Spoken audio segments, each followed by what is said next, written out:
Sponzorem tohoto podcastu je Generali Česká, která vám umožňuje jako první pojišťovna u nás řešit autonedy ve své aplikaci, rychle a online. Dnešné auta z pekla budú opäť trochu odlišné. Je totiž február, najzbytočnejší mesiac zo všetkých, čo má za následok 3 veci. Budem stručný, mrzutý a opäť trochu obskúrny. Proste ako február. Na rade totiž nebude nič menšie ako toto francúzske hovado s V12 od Mercedesu, 4 sedadlami a 33 cm svetlej výšky. Lebo nikto nepovedal, že autá z pekla musia byť zlé, stačí, že sú pekelné. No proste nemá rád Francúzov. Krajina, ktorá dala svetu tých najlepších filozofov, gilotínu, revolúcie, francúzske zemiaky a parížsky šalát. Teda asi. A predovšetkým niekoľko super výrobcov automobilov, ktorí už 10 ročia produkujú výrobky stredavej kvality. Zoberte si napríklad taký Citroën.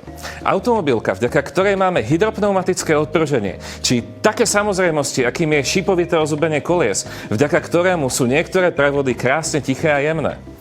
Automobilka, ktorá v 90. rokoch vyrobila Xantilu Activa.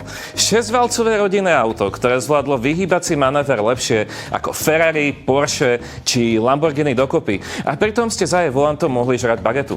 Taká automobilka dokázala mať prsty v stvorení, akým je Old Cit. Francúzi strašne radi experimentujú a ponúkajú diverzitu naprieč rôznymi modelmi. Veď presadnite si sami zo súčasného Renaultu Clio do Citroenu EC3, pokúste sa v oboch nájsť hodnotu priemernej spotreby energie a uvidíte sami. Teda v prípade Citroenu neuvidíte. A predovšetkým Francúzi radi ponúkajú odpovede na otázky, ktoré sa nikdy nikto nepýtal. Ako by asi fungovala kombinácia MPV a trojdveráku? Bym vznikol Renault Avantime. Ako bude vyzerať, keď na mestské auto natiahnem dvojicu posuvných bočných dverí? Bym vznikol Peugeot 1007. Ako bude vyzerať, keď zmiešam čistokrvný superšport s offroadom, spravím ho 5,08 metra dlhý, 2,22 metra široký, pre 4 a s V12 vzadu? Bym... Počka, čo? No áno, to je presne základná idea stojáca za touto vecou, čo si hovorí Megatrack. Auto, ktoré si vysníval sám riaditeľ spoločnosti Aixam. To je tá firma, ktorá vyrába všetky tie mizerné moped auta pre 16-ročných. Aby však neutrpel imič superauta a náhodou sa nepolepšil imič Aixamu, čo sa v podstate nedá, bol výsledný produkt uvedený pod novou značkou Mega, alebo teda Aixam Mega, ak chcete. Ideou teda bolo vytvoriť automobil, ktorý jednoducho nebude mať konkurenciu ani u Lamborghini, Ferrari či Porsche. Projekt dostali na starosti dvaja ľudia z odboru. Philippe Collanson a Bernard Darniche. Prvý je rešpektovaný francúzsky inžinier, druhý zasa bývalý jazdec v rally. Do práce sa dali v roku 1992 a v rovnakom roku a s prácou na prototype aj skončili, pretože všetko bolo nutné stihnúť do 8 mesiacov vzdialeného autosalónu v Paríži. Tam spôsobilo auto poprask. Bodaj by aj nie. So spomínanou impozantnou dĺžkou, šírkou a rázverom až 3115 mm nešlo Megatrack prehliadnúť. Z časti aj preto, že jeho svetlá výška bola štandardne nastavená na 20 cm, vzduchové váky sa však vedeli postarať o zvýšenie až na 33 cm. A aj vtedy malo celé vozidlo na výšku len 153 cm, čo už je celkom fetiš. Ale nepredbiehajme. Fetišu je totiž dosť ešte pod kapotou. V prvom rade motor je vzadu. To vám pri pohľade na Megatrack už možno došlo. Nie je to nič menšie ako 12-válec z Mercedesu-Benz triedy S s kódovým označením V140, teda z Mamuta. Jednotka zo seba vedela dostať atmosféricky plnených 388,9 koňa a 570 Nm, čo sú síce dnes čísla prémiového hoteču, ale podľa mňa je len tá naša doba nejaká pohnutá. Keď už sme však pri tom pohnutí, tak o pohyb všetkých 4 kolies sa tu stará Collansonová Darnichov špeciálne vyvinutý pohon všetkých kolies s viskoznou spojkou, ktorý bol krmený 4-stupňovou automatickou prevodovkou pôvodom z toho istého Mercedesu. No pekne. Len tak mimochodom. Tabulkovo žrala táto vec až 25,4 litra na stovku. Rozkošné, no pri nádrži s objemom 110 litrov to na pár kilometrov určite stačilo.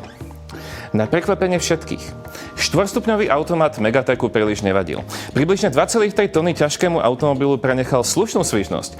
Z nuly ste sa na stovku vedeli dostať už za 5,8 sekundy, pričom sa ručička tachometra zastavila až na 250 km za hodinu. A ak vám tieto čísla prídu trocha nudné na použitú motorizáciu a drsný luk, uvedomte si, že toto vedel Megatrack na úplne každom povrchu. Z časti aj pre svoje gigantické pneumatiky s priemerom disku 20 palcov a šírkou 285 mm vpredu a 325 mm vzadu. Samozrejme, títo šťastlivci asi neboli ušetrní od obrovských dávok tepla, hluku a vibrácií, ktoré pohonná jednotka s prevodovkou vydávala. A čo sa týka miesta, sklenačíková si tu asi nohy nepreloží, ale na Supersport s 12 valcom vzadu ako fakt dosť slušné. Predpokladáme, že taký dnešný Koenigsegg Gemera to má vyriešené relatívne civilizovane, ale čo sa týka Megatracku, nevieme predpokladať vlastne asi nič. Interiér bol vypracovaný luxusne, ale na pomery superšportov 90. rokov. To znamená, že tu bolo extrémne veľa ukazateľov nahádzaných cez seba ako v kokpite lietadla. Samozrejme obligátne obšitých koženým čalunením. Fakt je však ten, že interiér konkrétnych kusov Megatracku sa jednoducho líši. Z časti preto, lebo je to veľmi drahé auto. Z väčšej časti to však bude kvôli tomu, že ich vzniklo len 5. Nie 500 alebo 5000, skrátka 5, číslicou 5, na prstoch toľko to.